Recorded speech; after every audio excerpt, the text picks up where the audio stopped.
Yeah. So yeah, we met last night. It was a great group. Missed you. Missed Uh, you too. yeah, I mean, seriously, that yeah, it was great. Scott took up a lot of the time with his issue with his mother. Oh, yeah, that sounded kind of complicated. Oh boy, what a mess. What a Yep. mess. Poor guy. Yeah, I bet we spent, well over an hour with him, but it's just so complicated.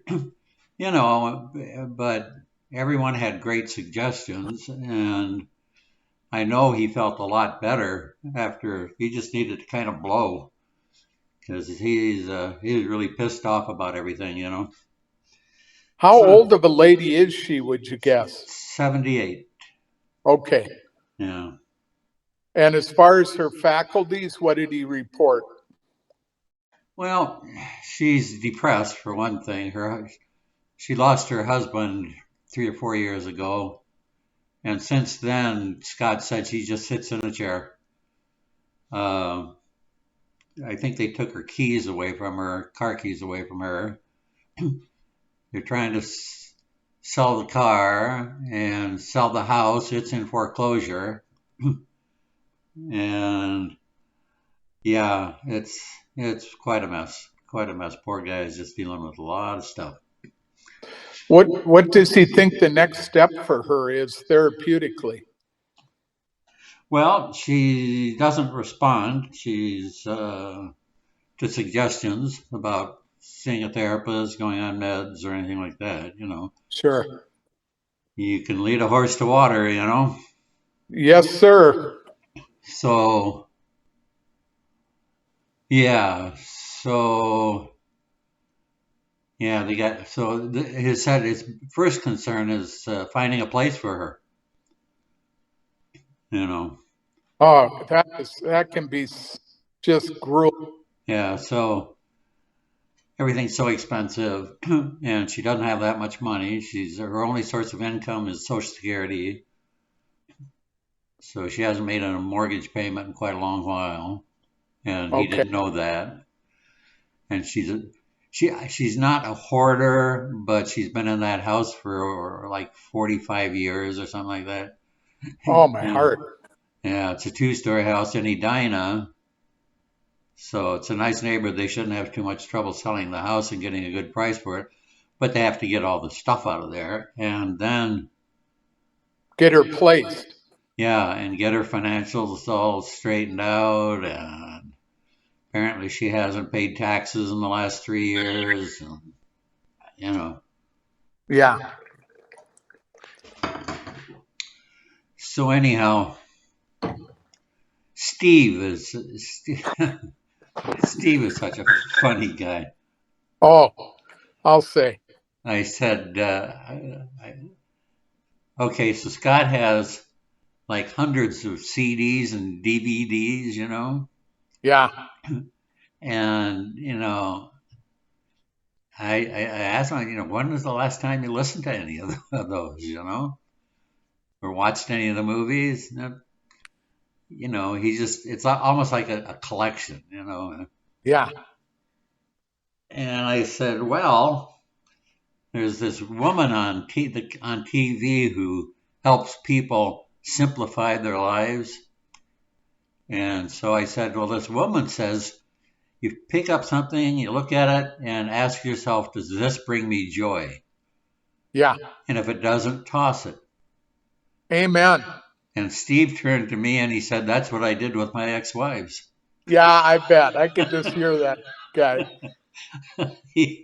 Oh, God, he's funny. But, He is.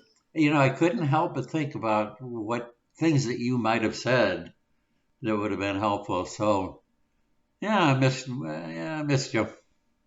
Well, it was funny because the week before, when you were up in Brainerd, Yeah, Steve and I fenced for a little bit. It was really fun, and he was talking in very glib type of language about this family of his and how their default mechanism is to just cut somebody the fuck off for yeah, a year or two. yeah, And, he kept talking about it. And I said, well, he says, you guys, I'm trying to be open. I'm open to my kids and I'm open to my family that, I will listen. And I said, well, I'm going to put myself in the situation of one of your family members or kids.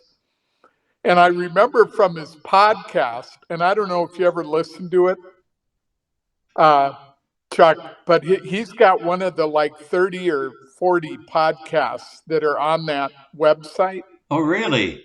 Yeah. Oh, God, I gotta make a note to myself. I keep forgetting about that. Yeah. I mean, you would love, he's great. And Mark Wick is great. There's some guys on there that are just freaking hilarious. But Steve, one of the things that happened in the 60s and 70s that you remember is a guy from Minnesota came along named Vern Gagne. Oh, God. I'll put a pin in that because before I forget. No, tell me. When I was a kid, probably in my teens, uh, my father used to always watch wrestling, you Yep. know, and there was Vern Gagne. He was the hero. He was the good guy. He was the champ. Yep, always the good guy. And then there was that one guy, can't remember his name, who came up with what he called a sleeper hold. Well, there was the Crusher, and there was Killer Kowalski, and then the one that Steve Silverman actually had a suit against. He had to go against a guy named Mad Dog Vachon. Oh, Mad Dog was shot. And from what he said, he went up against him in Ohio or something and just kicked his ass. And so, as you're so astute, I mean, Steve Silverman, I would not want to go up against him in court. Yeah. Because he's articulate, he's a bulldog, and I just shared with him. I said, Steve, I'm just going to share from the perspective of being a family member of yours that even though you come in with open arms, and I'm going to listen, I'm going to process, I'm going to try and bridge this gap, I wouldn't last 2 minutes with you because you have you are just a born debater. And I mean, it served you so well in your career, but I just wonder how well it served you. Yeah. With intimacy and with your family. He just kept, he was like Wonder Woman with the bracelets. He just kept fighting off my onslaught. And I was laughing, having such a good time with him because he's such a good guy. Was that during the group or was that when? Oh, that was during the group. It Oh was just God, so fun. oh God, I wish I would have been there. Oh, you would have loved it. Yeah, he's a character. We connected right away too. Very first meeting. I bet. We decided that we were going to go across the street to that bar and grill, whatever it is, and we were going to see if the weather was nice. It had to have been in March, but we were going to try to get a place outside. The place was packed, so we went back. But on the way over and back, I just kind of, it was just Steve and me, talking about what we did and that sort of stuff. He's Jewish. He wanted to be a rabbi. Yeah, I believe it. But somehow got into law. And, but then he told me, that now he drives a school bus. Yeah. And I couldn't believe it that Saturday that we were at the breakfast. Yeah. In February, and he drove the fucking school bus to the breakfast. That was classic.